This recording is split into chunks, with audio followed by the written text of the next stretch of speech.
Bibi tetangga itu berani-beraninya mau sewa apartemenku yang 30 juta hanya 50 ribu. Kamu kan masih gadis, rumah sebesar itu tak terpakai semua. 50 ribu itu sudah banyak. Setelah aku tolak mentah-mentah, mereka malah menerobos masuk bersama seluruh keluarga. Aku langsung melarang, tapi mereka malah mengamuk dan mulai merusak. Bahkan mengajak anak 1 tahun mereka makan di rumahku. Setiap hari, every day.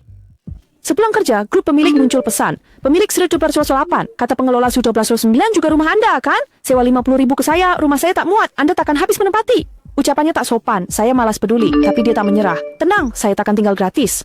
50 ribu sebulan untuk sewa itu lumayan, kamu tidak rugi. Aku langsung tertawa kesal mendengar perkataan tak tahu malu itu dan menjawab, tidak, jangan cepat-cepat menolak, aku juga demi kebaikanmu. Rumahmu kosong juga percuma, aku masih memberimu 50 ribu sebulan, setahun jadi 600 ribu, itu lumayan banyak. Aku tidak percaya bahwa yang menelepon adalah orang dewasa normal.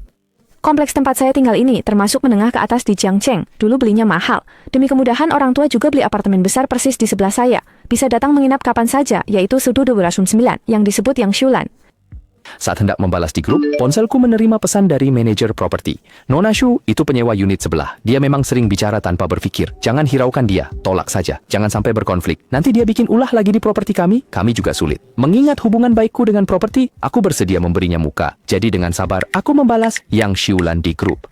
Maaf, rumah itu dibeli orang tua saya. Biasanya mereka juga akan datang menginap, tidak bisa disewakan. Anda cari yang lain saja. Gampang itu, kalau orang tuamu datang, suruh mereka langsung tinggal di rumahmu. Jangan kira saya tidak tahu, unit kalian itu semua apartemen luas. Luasnya kan besar, 50 perak sebulan. Kamu harus pikirkan baik-baik, uang segitu lumayan banyak. Kesabaran saya benar-benar habis saat itu. Tidak akan disewakan. Cari tempat lain. Baik. Begini saja. Kalau orang tuamu datang, kita pindah keluar, kan beres. Biarkan mereka tinggal. Tapi sudah kubilang dari awal ya, selama mereka menginap, uang sewa akan kupotong. Itu beda urusan. Dalam hati aku mencibir, baru saja mau membalas. Pemilik lain sudah tidak tahan lagi. Ada apa denganmu? Gadis itu sudah bilang tidak mau menyewakan. Kenapa kau terus mengganggunya? Jangan bicara soal rumahnya, orang tuanya mau datang. Bahkan jika dia membiarkannya kosong dan tidak menyewakan, itu haknya. Hukum tidak mewajibkan dia menyewakannya padamu. Malam-malam begini ribut-ribut apa di grup? Membuli gadis kecil itu ya, entah karena pembelaan pemilik lain di grup, Yang Shulan tidak bersuara lagi di grup semalaman. Pagi sekali keesokan harinya, aku terbangun oleh ketukan pintu. Saya membuka pintu wasip Pos melihat pria asing berdiri di depan. Pos, dia memegang sawi putih. Pos tersenyum lebar dan berkata, Pos, maaf Nona Shu, Pos, Yang Shulan di grup kemarin istri saya, Zhang Lei. Pos, tadi malam dia bicara kurang sopan. Pos, saya sudah menegurnya.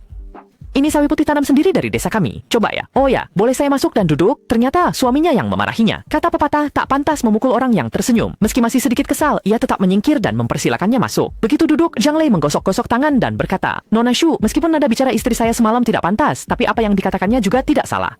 Lihat rumah di sebelahmu itu, kosong juga kan? Kalau disewakan ke kami, kamu dapat penghasilan tambahan dan keluarga kami juga punya tempat tinggal. Bukankah ini hal baik yang menguntungkan kedua belah pihak? Aku mencibir dalam hati. Baru sekarang aku sadar bahwa orang yang berbeda sifat takkan pernah bisa sejalan. Kalau kedatanganmu hari ini hanya untuk membicarakan hal ini, lebih baik kamu pulang saja.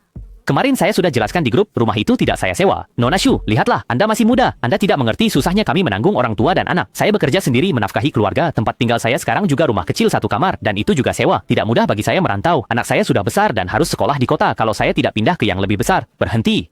Pak Wu, keluargamu tak ada sangkut pautnya denganku. Tekanan hidupmu juga bukan salahku. Sebaiknya kau pulang. Mendengar pengusiranku yang belak-belakan, senyum di wajah Wu Lei langsung sirna. Ia berhenti di ambang pintu, menatapku dengan tatapan tak sabar. Nona muda, berbuat baiklah pada orang, agar kelak bisa bertemu lagi.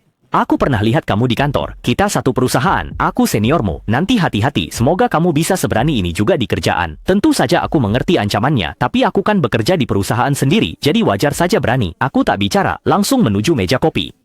Dia pikir ancamannya berhasil, nadanya sombong. Nah, begitu dong, gadis kecil memang kurang pengalaman. Jangan tidak tahu diri. Belum selesai bicara, kubasuhkan sawi yang dibawanya ke pelukannya. Maaf, saya tidak makan sawi. Bawa pulang saja. Senyum bangga di wajahnya langsung kaku. Bibirnya gemetar beberapa saat. Akhirnya tidak berkata apa-apa, hanya mendengus lalu berbalik pergi.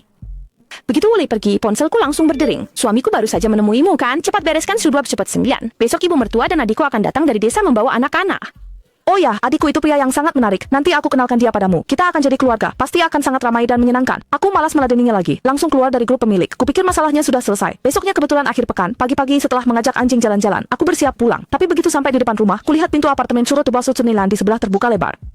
Hatiku terkejut. Aku segera masuk bersama anjingku Dudu. Di dalam, kulihat Wu Lei bersama seorang wanita sekitar 30, nenek 60, dan anak laki-laki 7 atau 8 tahun.